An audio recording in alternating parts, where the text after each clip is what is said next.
The ledgers open before the flags rise. In rooms sealed from noise and celebration, the real decisions are already made.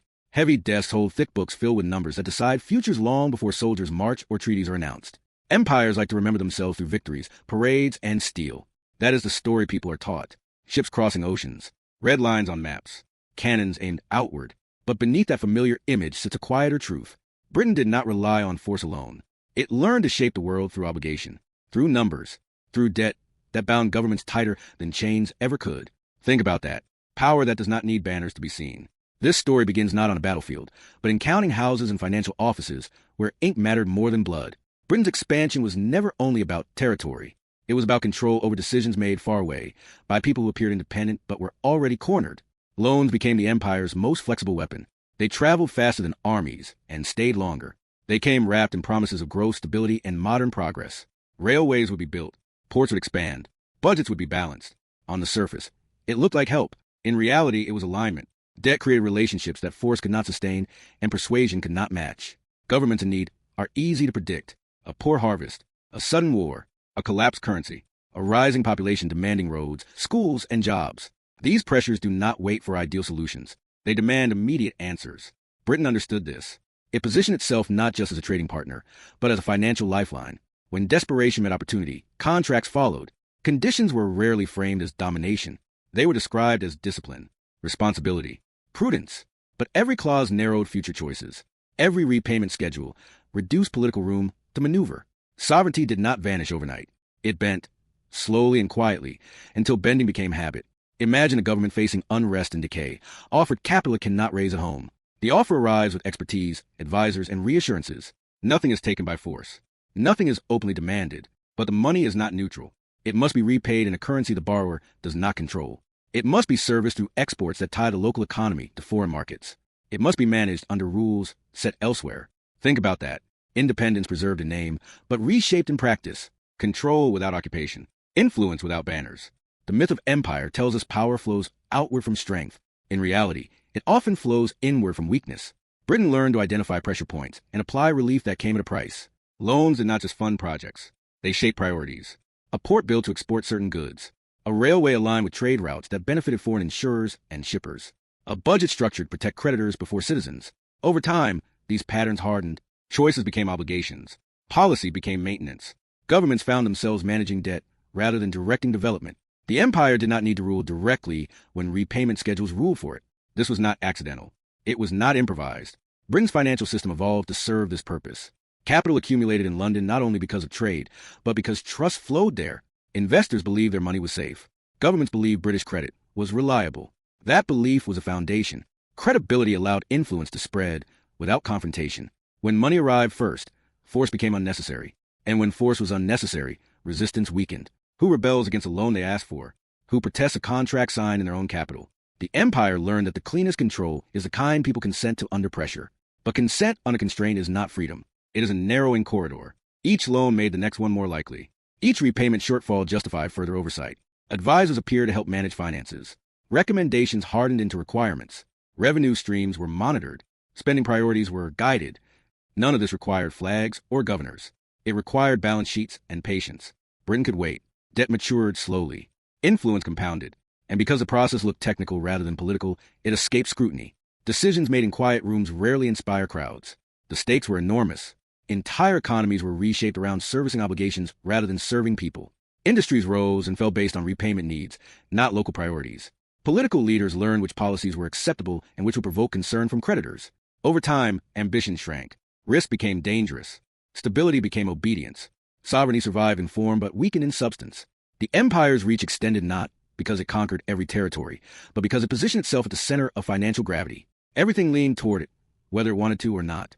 This model changed the meaning of power. Britain did not always need to win wars. It needed to win trust, then monetize it. The world it shaped was interconnected through obligations that outlasted administrations and leaders.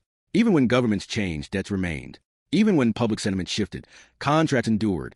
The empire discovered that time favors creditors. While resistance burns hot and fast, repayment is slow and cold.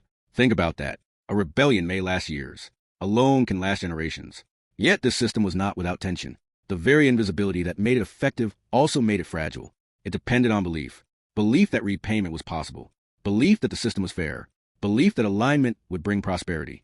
As long as growth continued and trade flowed, the illusion held. But illusions are expensive to maintain, and when conditions change, the machinery beneath became visible. This chapter does not yet show the collapse. It shows the construction, the careful assembly of influence through arithmetic rather than arms. The central question hangs in the air like smoke in a counting house. How did this work so well for so long? Why did governments accept arrangements that narrowed their futures? The answer is not stupidity or weakness. It is pressure, urgency, asymmetry. Britain controlled capital in a world that needed it. It controlled insurance in a world that feared risk. It controlled currency flows in a system that punished instability. These advantages turned finance into leverage. Not dramatic leverage, not visible leverage, but persistent leverage that shaped decisions long after the ink dried. Understanding this mechanism changes how empire is seen. It was not only a story of domination imposed from above, it was a system that invited participation under unequal terms. It rewarded cooperation and punished deviation. It allowed Britain to appear restrained while remaining decisive. The empire did not always arrive with troops. Sometimes it arrived with spreadsheets and schedules, and those proved harder to escape. This chapter opens a vault and invites you to look inside, to move past the myth of strength and see the structure beneath it. Because once you recognize how influence is bought, you start to see it everywhere, in development promises, in rescue packages, in stability agreements that come with quiet conditions. The story of empire is not finished. Its tools have evolved, but the logic remains. Debt is never just money. It is time. It is obligation. It is leverage waiting patiently in the dark. At its height, Britain looked untouchable. London pulsed with energy, its streets crowded with clerks, messengers, and financiers moving between offices that control money from every corner of the world. Vaults filled, ledgers grew thick, capital flowed inward with confidence and outward with purpose. To outsiders, this was proof of strength. To investors, it signaled safety. To governments across oceans, it looked like stability in an unstable world. Britain did not simply trade goods. It traded certainty. And certainty, in a volatile age, was priceless. From the outside, the system appeared clean and modern. Loans were framed as tools for progress. Railways would connect interior regions to ports. Harbors would modernize. Currencies would stabilize. Budgets would finally balance. Britain positioned itself as the architect of development, not its owner. There were no threats, no ultimatums. Just offers, carefully structured, professionally presented. Governments signed not because they were naive, but because alternatives were scarce. Domestic capital was limited. Other lenders demanded higher risk premiums or lacked credibility. Britain's financial reputation lowered the cost of borrowing and raised the promise of success. Think about that. Influence begins with trust. The illusion of mutual benefit was powerful. Projects rose quickly. Steel tracks cut through countryside. Cranes reshaped coastlines. Cities expanded around new infrastructure. Employment increased. Trade volumes climbed. Local elites prospered. On paper, the arrangement looked like a partnership. Britain earned interest and influence. Borrowers gained assets and growth. Everyone appeared to win. The visible results reinforced belief in the system. Critics were easy to dismiss when ports were busy and railways full. As long as money moved and exports sold, the structure seemed stable. But beneath the surface, alignment was taking shape. Loans were rarely neutral. They arrived tied to procurement requirements, insurance arrangements, and trade patterns that favored British networks. Materials were sourced through familiar channels. Shipping was insured through trusted firms. Exports were routed toward markets that guaranteed repayment. Slowly, local economies were woven into a wider system that centered elsewhere. Choices narrowed without anyone announcing it. The system did not prohibit alternatives. It made them impractical. Think about that. Control does not always remove options. Sometimes it prices them out. Currency played a quiet but central role. Stabilization was often framed as protection against chaos. Pegs were encouraged. Monetary discipline was praised. These measures reduced volatility, but they also reduced flexibility. Governments lost tools they might have used in crises. Devaluation became dangerous. Inflation became unacceptable. Fiscal policy hardened around one priority: maintaining confidence. Confidence for creditors, insurers, and investors. The language was technical, but the outcome was political. Budget decisions increasingly reflected external expectations rather than internal needs. Stability became a mandate, not a choice. Britain did not need to issue orders. Balance sheets did that work. When repayments came due, priorities shifted automatically. Social spending slowed.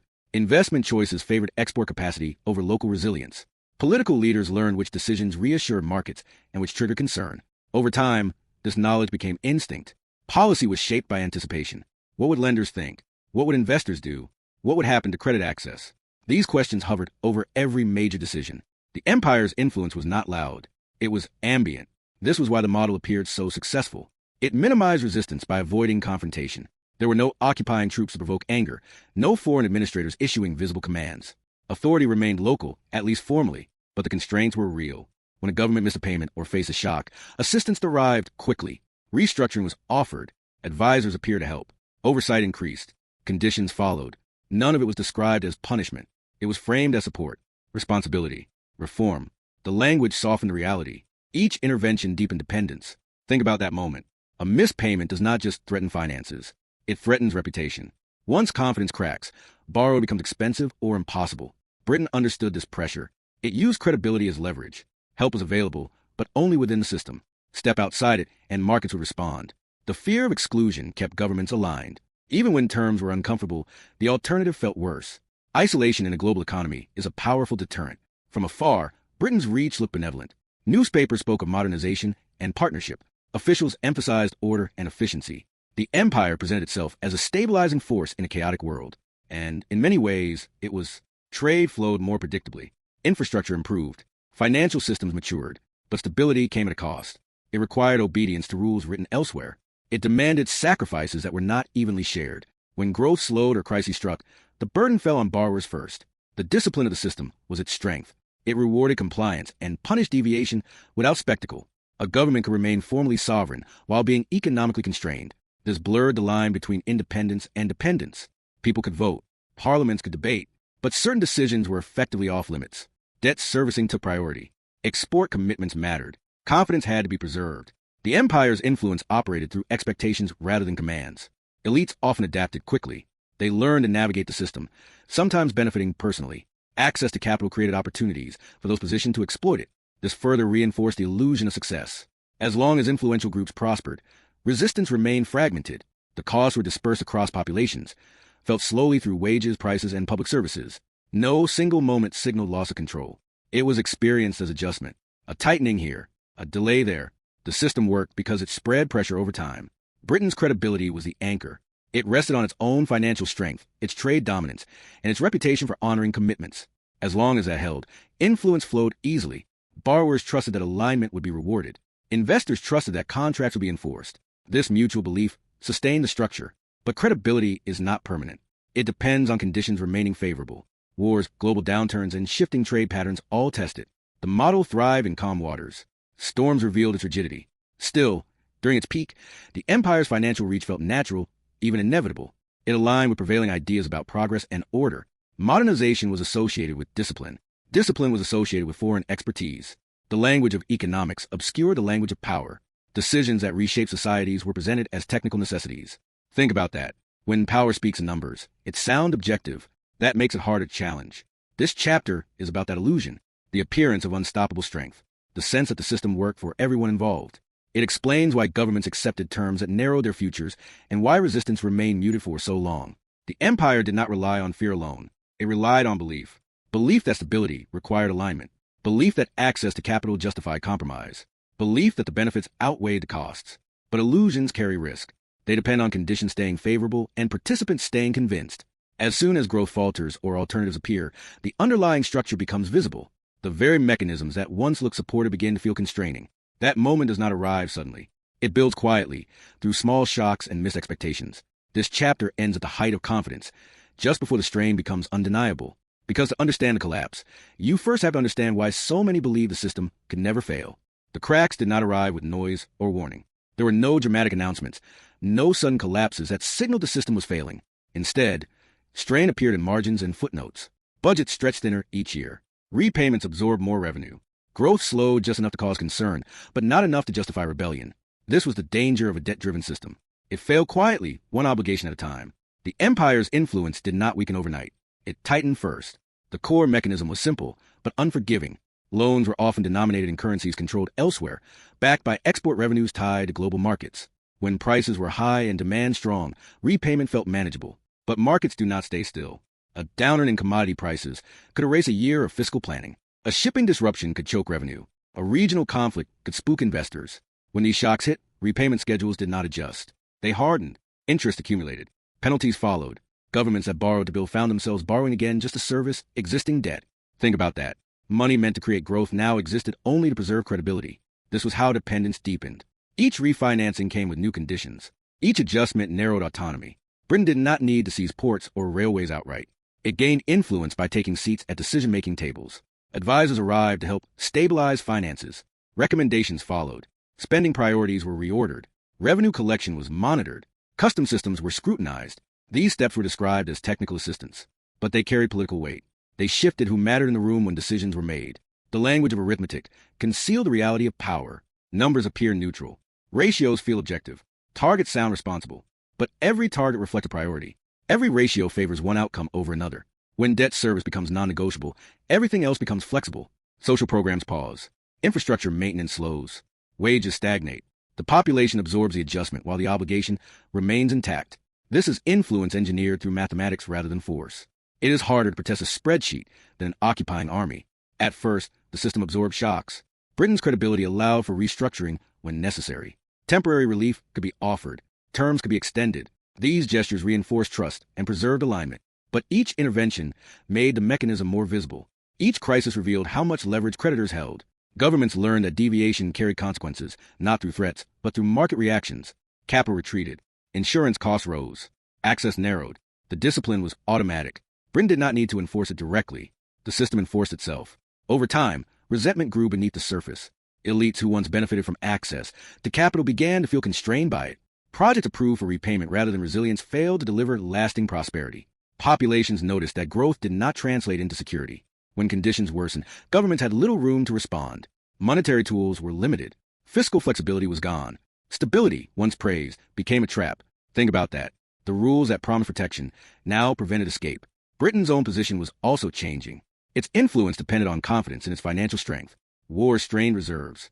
Trade disruptions reduced inflows. Maintaining leverage grew more expensive. Each intervention abroad required justification at home. The cost of enforcing discipline, even quietly, began to accumulate. What once felt effortless now demanded attention. Influence that operates invisibly is cheap. Influence that faces resistance is not. As global conditions shifted, alternatives emerged. New lenders appeared. New financial centers gained credibility. Borrowers began to compare terms. The monopoly on certainty weakened. Britain could still offer experience and reputation, but it could no longer dictate conditions without contest. This was a turning point. Not a collapse, but a loss of exclusivity. When borrowers have options, leverage diminishes. When confidence becomes divisible, discipline loses force. Resistance took many forms. Some governments delayed payments. Others renegotiated aggressively. Some sought to diversify trade partners. None of these moves were revolutionary on their own, but together, they signaled a change in behavior. Alignment was no longer automatic. Each negotiation became harder. Each intervention more visible. The quiet machinery of control began to creak. Imagine realizing that the tool you use to dominate others now limits your own choices. Britain faced that reality. To preserve influence, it had to intervene more often. To intervene more often, it had to justify its actions. To justify its actions, it had to expose a logic it once kept hidden. Every exposure weakened illusion. Debt, that once felt like partnership, now felt like pressure. Guidance felt like intrusion. Stability felt like stagnation. The system also revealed its asymmetry. When borrowers faced hardship, adjustment was demanded. When creditors faced strain, flexibility was scarce. This imbalance fueled political backlash. Leaders questioned why sacrifice was always one-sided. Populations asked why independence felt so constrained. The arithmetic that once seemed neutral began to look designed. And design implies intent. Once that realization spread, trust eroded. Britain could still enforce terms, but enforcement came at a cost. Diplomatic capital was spent. Reputation risk increased. The empire's image shifted from stabilizer to enforcer. Even when actions remained legal and contractual, they no longer felt legitimate. Think about that. Power depends not just on rules, but on acceptance. When acceptance fades, rules become brittle. The turning point was not marked by a single event. It was a pattern. Repeated crises that demanded intervention. Repeated negotiations that exposed leverage. Repeated adjustments that failed to restore growth. Each cycle tightened the visible chain. Borrowers felt bound. Britain felt burdened. The same obligations that created influence now created friction. The system had reached its limits. Debt, once an invisible instrument, became a visible symbol. It appeared in protests, debates, and political rhetoric. What had been framed as technical necessity was now understood as constraint. This shift in perception mattered. Influence relies on compliance more than coercion. When compliance turns into resistance, even quiet systems falter. This chapter is about that transformation, the moment when arithmetic stopped being invisible, when balance sheets became battlegrounds, when the empire's most effective tool revealed its weaknesses. Debt had bought influence efficiently, but it also bound Britain to outcomes it could no longer fully control. The chain ran both ways. By the end of this chapter, the system still stands, but it is strained. Confidence remains, but it is conditional. Alignment persists, but it is contested. The empire has not collapsed, but the machinery that sustained it is exposed, and exposure changes everything. Once the quiet rooms become visible, once the numbers are understood as instruments of power, the spell breaks. What follows is not sudden defeat, but gradual exhaustion. The influence that once flowed effortlessly now requires constant maintenance. And maintenance, unlike conquest, has no clear end. The collapse did not arrive with a single failure or a dramatic announcement. There was no moment when the books were slammed shut and the system declared over. Instead, it unraveled through fatigue, through repetition, through a growing sense that the arithmetic no longer worked the way it once had. Debt-based influence depends on momentum. It requires belief that obligations will be met, that growth will return, that stability will justify sacrifice. When those beliefs weaken, the system does not explode. It slows. It stiffens. It begins to resist itself. As the world changed, Britain's model lost its silence. Former borrowers began to speak openly about constraint. Negotiations grew public. Terms were debated rather than accepted. What once happened in quiet rooms now spilled into headlines and parliaments. The empire's leverage had relied on discretion. Exposure altered its effect. When everyone could see the mechanism, it stopped feeling inevitable. It started to feel imposed. New conditions accelerated this shift. Global trade patterns evolved. Financial centers outside Britain gained credibility. Capital no longer flowed through a single gate. Borrowers who once had no alternatives suddenly did. Even limited choice weakened discipline. Britain could still offer experience, but experience alone could not command obedience. Influence built on exclusivity erodes when exclusivity fades. Think about that. Power is strongest when it feels irreplaceable. At home, pressure mounted. Maintaining influence abroad required resources that were no longer abundant. Reserves shrank. Obligations accumulated. The cost of intervention, even financial intervention, became harder to justify. Public patience thinned. The narrative of effortless control no longer matched reality. Each attempt to preserve leverage revealed how much effort it now required. What once looked like natural authority began to resemble overextension. Agreements signed years earlier limited Britain's flexibility. Debt relationships cut both ways. To enforce terms abroad, Britain had to preserve confidence at home. To preserve confidence at home, it had to honor commitments made elsewhere. The empire discovered that influence purchased through obligation creates mutual exposure. When conditions deteriorate, there is no clean exit. Retreat requires negotiation. Negotiation requires concession. The very structure that once ensured control now slowed withdrawal. Former borrowers sensed a shift. Some pushed back quietly, renegotiating terms and asserting priorities. Others restructured openly, reframing obligations as political questions rather than technical ones. None of this happened overnight, but momentum changed direction. Each successful challenge encouraged others. Alignment gave way to bargaining. Bargaining gave way to distance. Influence did not vanish. It diluted. The aftermath was uneven. Some countries inherited infrastructure that supported growth alongside liabilities that constrained policy for decades. Railways and ports stood as symbols of progress, but also as reminders of obligation. Other governments drew sharper lessons. They became wary of foreign credit, suspicious of assistance that came with conditions. The legacy of debt-based influence shaped economic thinking long after the empire's reach receded. Britain, too, learned. It learned that financial power, like military power, has a lifespan. It depends on conditions that cannot be guaranteed forever. It requires trust that can be withdrawn. It relies on systems that appear stable until they are questioned. The empire did not fall because its tools failed suddenly. It faded because their effectiveness declined as the world adapted. Think about that. Empires are often imagined as victims of invasion or rebellion, but many are undone by their own mechanisms. Tools designed for control become sources of rigidity.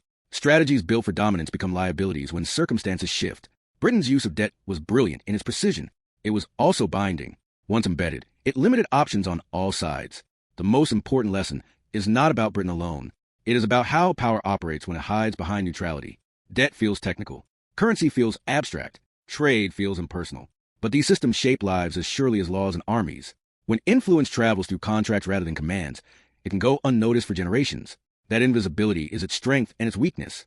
Today, the pattern feels familiar. Loans still promise development. Stability is still framed as discipline. Alignment still travels with access to capital. The names change. The currencies change. The rooms remain quiet. But the logic endures. Debt creates obligation. Obligation shapes decisions. Decisions accumulate into power. Until they don't. This is not a story about villains or victims. It is a story about incentives and structures.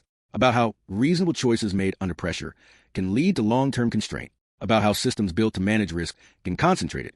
And about how influence, once normalized, becomes hard to see until it weakens. The collapse, if it can be called that, was gradual and largely uncelebrated. There were no parades marking the end of financial dominance. Just fewer agreements on familiar terms. More negotiations. More compromises. Influence dissolved into routine diplomacy. Control became persuasion. Persuasion became suggestion. The empire did not vanish. It transformed into something smaller, quieter, and less certain. What remains are echoes in economic structures, in political instincts, in the cautious language governments use when borrowing. The past lingers not as memory, but as design. Systems outlast intentions, and debt, once embedded, leaves traces long after it is repaid or restructured. Understanding this history is not about nostalgia or accusation. It is about recognition. When power hides in numbers, it is easy to mistake it for necessity. When obligation is framed as responsibility, it is easy to accept constraint as discipline. But systems are choices. They can be questioned. They can be altered. They can also be repeated. Think about that as you look at the world around you. Influence rarely announces itself. It arrives quietly with paperwork and promises. It feels reasonable. It feels temporary, until it isn't.